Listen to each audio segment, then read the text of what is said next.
மீண்டும் உங்களை நான் சந்திப்பதிலே மிக்க மகிழ்ச்சி அடைகின்றேன். நான் இலங்கையில் இருந்து பதுளை போதனா வைத்தியசாலையில் இருந்து வைத்தியர் கிருஷாந்த் வேதநாயகம். நாங்கள் பார்த்து கொண்டிருக்கின்ற விடயம் எல்லா ஆண்களுக்குமே எப்போதுமே தலையை சுற்றி கொண்டிருக்கிற ஒரு விடயம் என்ன? என்னுடைய ஆண்குறி சிறியது, இந்த சிறிய ஆண்குறியினாலே என்னுடைய மனைவியையோ என்னுடைய பெண் துணையோ என்னாலே திருப்திப்படுத்த முடியவில்லை என்று சொல்லி தலைக்கிலே போட்டு குழப்பிக் கொண்டிருக்கிற அந்த பிரச்சனையை பற்றி தான் நாங்கள் பார்த்து கொண்டு இருக்கின்றோம். எனவே இந்த நிகழ்ச்சி உங்களுக்கு பிடித்திருந்தால் யூடியூப்லே பார்ப்பவர்கள் மறக்காமல் லைக் பண்ணுங்கள், ஷேர் பண்ணுங்கள், மணி சின்னத்தை அல்லது பெல் சைனை அமர்த்தி சப்ஸ்கிரைப் பண்ணுங்கள். டிக்டாக், இன்ஸ்டாகிராமிலே பார்ப்பவர்கள் மறக்காமல் ஃபாலோ அப் பண்ணுங்கள். உங்களுடைய நண்பர்கள், உறவினர்களுக்கு அல்லது நண்பர்களுக்கு இந்த நிகழ்ச்சியை மறக்காமல் அறிமுகப்படுத்துங்கள். என்னோட நேரடியாக தொடர்பு கொள்ள விரும்பினால் வெளியே நண்பர்கள் இமோ ஊடாக அல்லது வாட்ஸ்அப்பின் ஊடாக 009477356245 மூலம் தொடர்பு கொள்ள முடியும். உள்ளூர் நண்பர்கள் 0777356245 மூலமாக தொடர்பினை மேற்கொள்ள முடியும். எனவே இந்த மைக்ரோ பீனிஸ் என்று சொல்லப்படுகின்ற இந்த பிரச்சனையானது உங்களுடைய ஆண்குறி எழுச்சி அடைந்த நிலையிலே அதனுடைய நீளம் 2.75 அங்குலத்திலிருந்து 3 அங்குலம், அதாவது 7 7.5 சென்டிமீட்டருக்கு குறைவாக இருக்குமாக இருந்தால் நீங்கள் கவனிக்க வேண்டும்.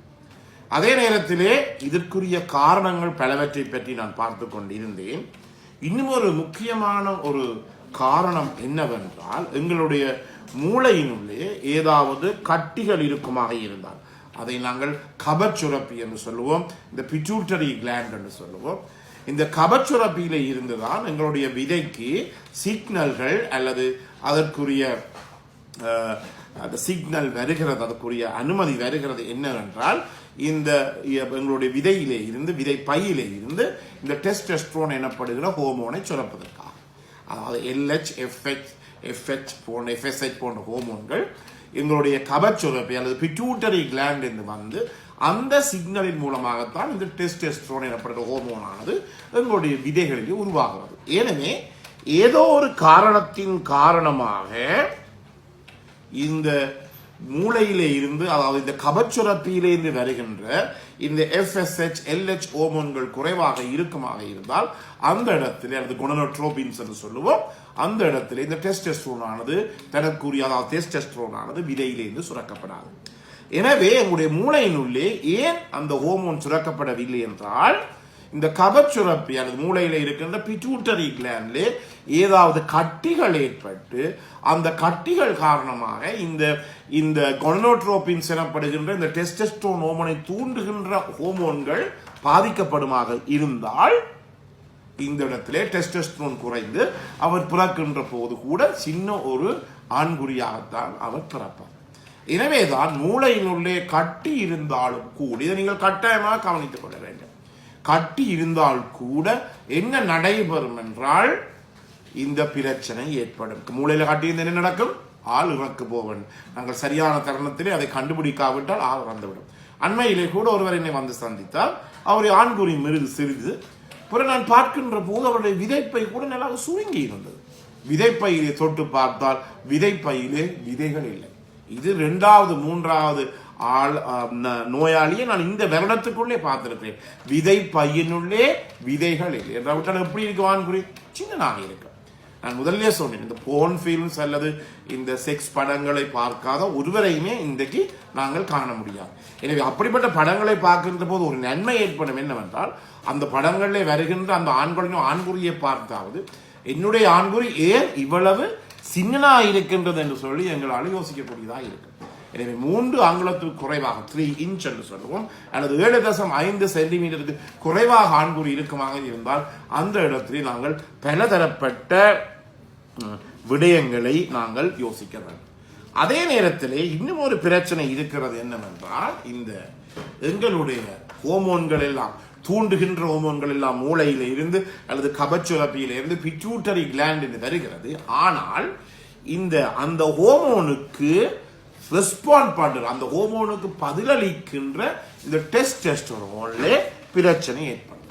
அது ஏன் இந்த பிரச்சனை ஏற்படுகின்றால் எங்களுடைய விதைப்பை பாதிக்கப்பட்டிருக்கிறது. விதைப்பை பாதிக்கப்படுவது பல காரணங்களாக இருக்கலாம். சிறு வயதிலே பலதரப்பட்ட வைரஸ்கள், அது ருபெல்லா வைரஸ் உங்களுக்கு தெரியும், நாங்கள் சொல்லுவோம் கூவைக்கட்டு. ஆனால் இப்போது உலகம் முழுவதும் அது அளிக்கப்பட்டிருக்கிறது. ஏனென்றால் இந்த கூவைக்கட்டுக்கு எதிராக நாங்கள் தடுப்பு மருந்துகளை எங்களுடைய பிள்ளைகளுக்கு 1 வயது 3 வயதிலே நாங்கள் ஏற்றுகிறோம். அதை நாங்கள் MMR வேக்சின், மம் மீசில்ஸ் ருபெல்லா தடுப்பூசி வேக்சின் என்று சொல்றோம்.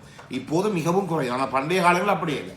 அடுத்தது ஏதாவது ஒரு வைரஸ் தொற்று இருக்குமாக இருந்தாலும் கூட எங்களுடைய இந்த விதைப்பை, அதாவது சைட்டோமெகலஸ் என்று சொல்லலாம், கொக்கசாக்கி வைரஸ் என்று சொல்லலாம், சில வைரஸ்கள் காரணமாக கூட எங்களுடைய இந்த விதைப்பையில இருக்கின்ற இந்த விதையானது பாதிக்கப்படக்கூடிய சந்தர்ப்பங்கள் இருக்கிறது.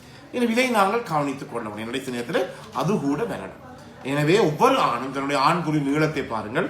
இதை கேட்டுக்கொண்டிருக்கிற மனைவிமார், பெண் துணைகள் எல்லாம், கேர்ள் ஃப்ரெண்ட் எல்லாம் யோசிக்கணும்.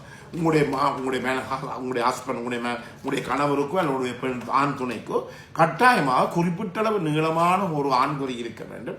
இல்லாவிட்டால் எந்த ஒரு இடத்திலையும் நான் சொன்னது போல பெரிய மூளையினுள்ளே கட்டியல் வந்து கூட அப்படி ஒரு பெரிய பிரச்சனைக்கு கூட அவர் உள்ளாக வேண்டிய தேவை ஏற்படும்.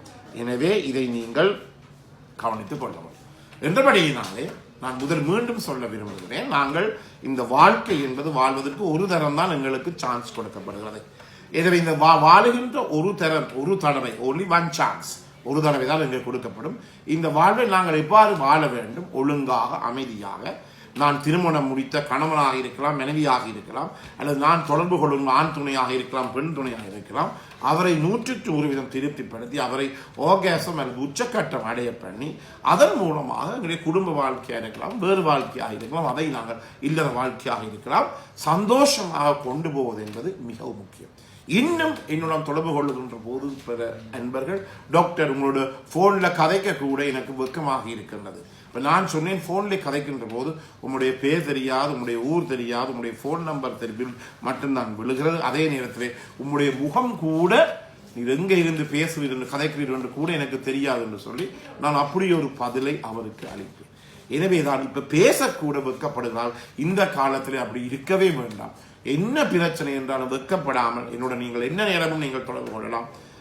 அந்த தொடர்புக்கு நான் எந்த நேரம் உங்களுக்கு பதிலளிக்க நான் தயாராக இருக்கிறேன். அதே நேரத்திலே ஆண்குறியிலேயோ எங்களுடைய பெண்ணினுடைய யோனி பகுதி வெஜைனாவிலோ ஏதாவது ஒரு வித்தியாசமோ பிரச்சனை ஏற்படுமாக இருந்தால் அதை கடைசி காலம் மட்டும் தயவு செய்து அந்த நோய் முற்று மட்டும் நீங்கள் வைத்திருக்க கூடாது.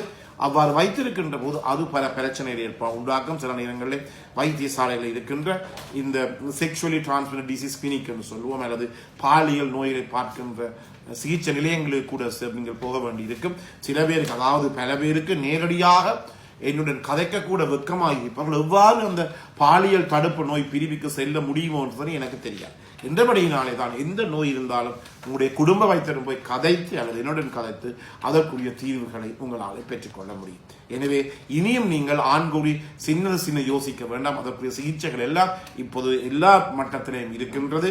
எனவே அதற்குரிய சிகிச்சை நீங்கள் பெறுவீர்களாக இருந்தால், குடிசைகள் கூட இப்ப வந்திருக்கிறது, பெறுவீர்களாக இருந்தால் இந்த பிரச்சனையில் நீங்கள் விடுபட முடியும். எனவே நீங்கள் தருகின்ற அனைத்து ஆதரவுக்கும் நமது மனமார்ந்த நன்றியை தெரிவித்து மீண்டும் சந்திக்கும் வரை நன்றி, வணக்கம்.